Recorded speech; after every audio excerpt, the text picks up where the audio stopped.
Boys, it is time for Power Rankings, the grand return. For those that don't know what Power Rankings are, if you're new to the channel here from Master Duel, basically what we do is we collect all of the competitive tournaments, so when I say competitive, I mean the standard that the YCS sets, the best of 3 Swiss into the best of 3 top 32, or top 64, or top whatever it ends up being, depending on the amount of players. We collect those from the community, which in this instance ended up being Damage Step number 5, 7, and 8, as well as GG Tour numbers 1 and 2. 5, 7, and 8 were all $50 prize tournaments, while the big GG Tour tournaments were $500 each. We collect the data so it's all normalized, so there isn't any best of 1 shenanigans in there, and we look at the top 8 plus. Every deck that got top 8 plus earns points. The higher you gain, the more points you earn.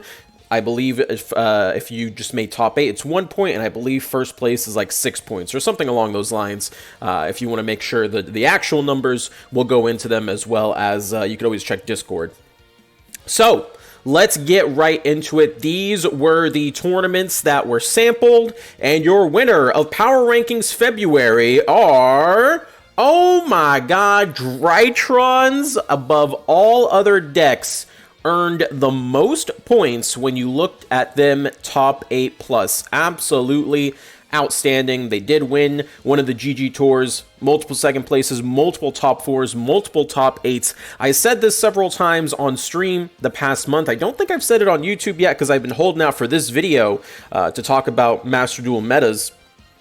But Drytron is one of those decks that I grossly underestimated.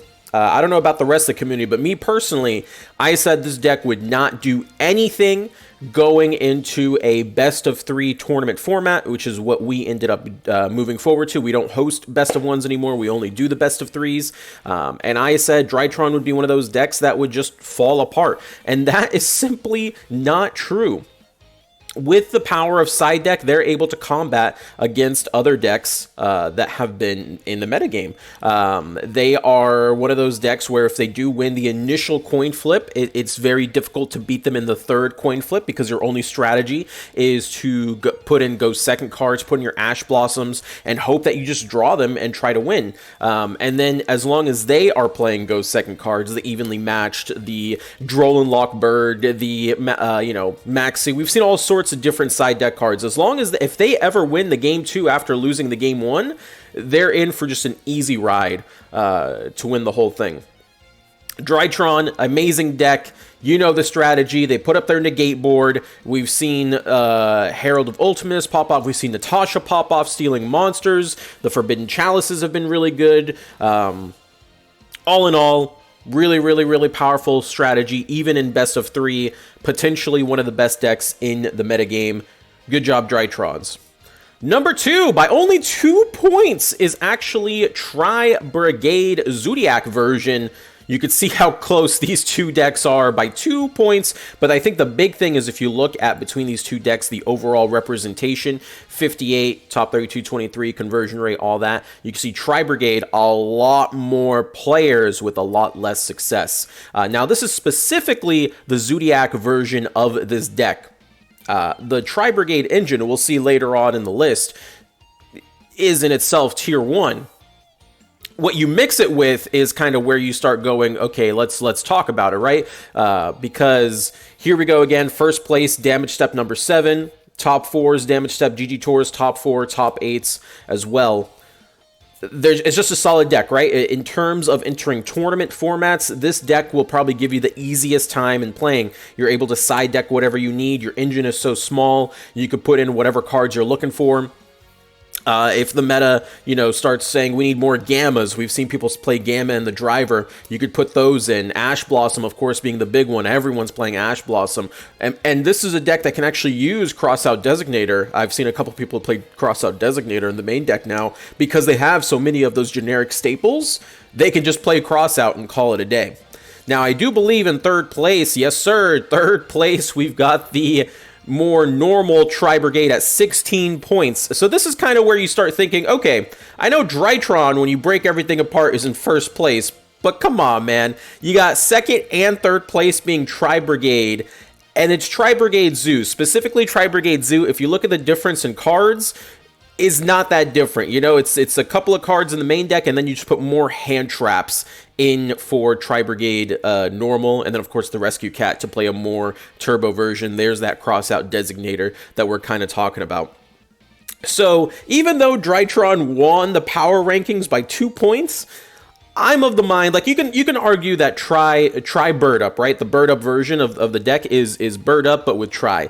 But I think when you talk about pure Tri and Tri Zoo, those decks are almost identical. Just one is able to go into Zeus, right? And one is has Drytron and stuff like that, where the other one plays more of a hand trap variant. I think these two decks are so close together that you can kind of stick them together and say, all right, you know what? TriBrigade, easily tier 1. And Drytrons, let's stop underestimating them. They're also tier 1 because they are extremely powerful. Look at this hand trap mess. There's the cross out. There's the Nibirus and everything like that, compared to this where there's no cross out, less hand traps, but has the Zodiac engine to go into the Drytron, to go into the Zeus, which is of course a very meta-defining card. Love to see it. Good job, Tri.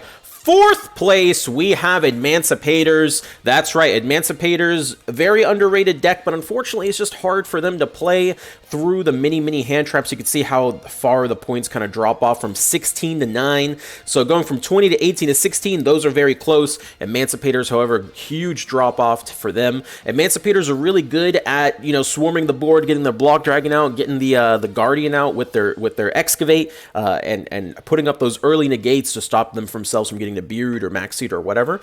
But if someone is just really good and just shotguns, you know, a Max C, that might be games for Emancipator. The current format that we're in, the hand traps that are being played just kind of cucks the deck, which is really interesting because when the Emancipator deck gets going and sets up their board and they have all the negates, they have the Buster Lock set up with the Union Carrier, it really does feel like it's an unfair deck to play against, right? But ultimately, no, it's one of those decks that is definitely, you want to keep an eye out. If we ever get any nerfs of the other top decks, this deck might rise up. But as of right now, it's a very solid deck, but not like the greatest. I'd probably put it in like a tier 3 position. I wouldn't comfortably put it in tier 2. I think there's obvious tier 1 decks, and then there's a huge gap where you go over into tier 3 decks. And then in 5th place, Virtual World. You guys thought we were going to forget about Virtual World, but no, here they are.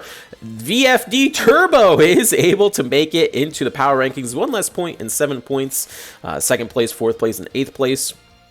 A lot of people playing this deck. I think that's one big thing you could say between this and Emancipator. Not as many people play Emancipator. A lot of people play Virtual World on here. And you can definitely see how it's converted into the top cut here.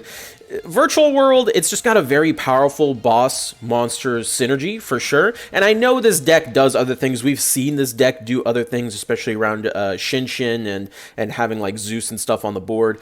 But I'll be honest, whenever this deck is unable to get to their VFD or at least threaten their VFD, it just doesn't feel the same. You know, it just does not feel like it has the same ability to really pop off, you know, compared to other decks, at least in my opinion, from what I've seen. Maybe in future power rankings, this will be proven different with a different ban list or a different format. But a lot of the times, whenever I don't see these guys end on VFD or have the ability to end on VFD, they just choose to end on Shin. It looks kind of rough for them. You know, it looks like they're not exactly the best deck of all time. But they were able to make it on to 5th place. Definitely worthy of that tier 3 position. So there you go. Good job, Virtual World. You love to see it. You can see here the overall representation. TriBrigade, Zodiac blew everybody out of the water. Virtual World coming in 2nd. Drytron 3rd. Bird Up, TriBrigade in that 4th. Bird Up did not make the top 5, and they didn't really have a good conversion rate either.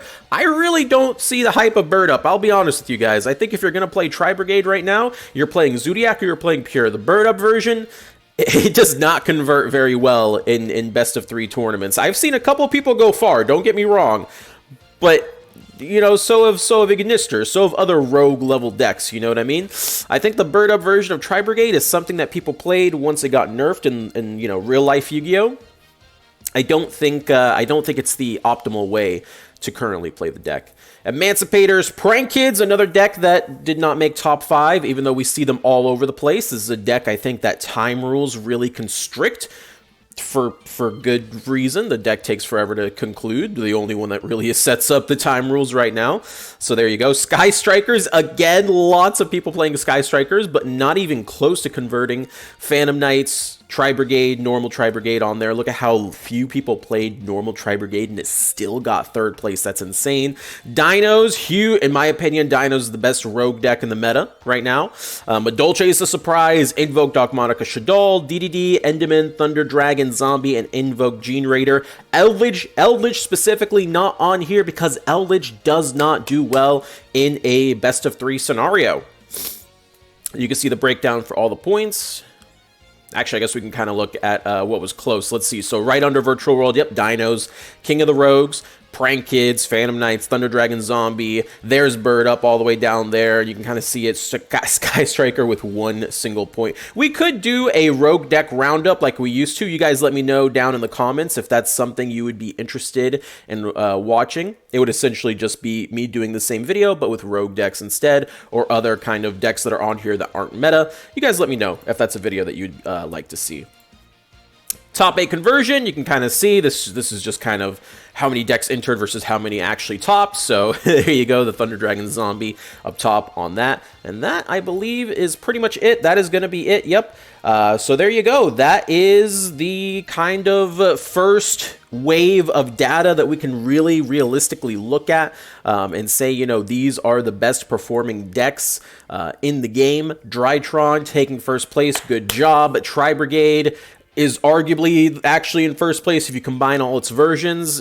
We kept it separate because they are technically separate decks, so we just thought that would be the best way to do it. So if you keep them separate, then TriBrigade is second and third place, but they are heavily influencing the meta. Those 3 decks. After that, you have Emancipator and Virtual World really making an impact. That's going to be it from me. I hope you guys enjoyed the video. Till next time, peace out, boys.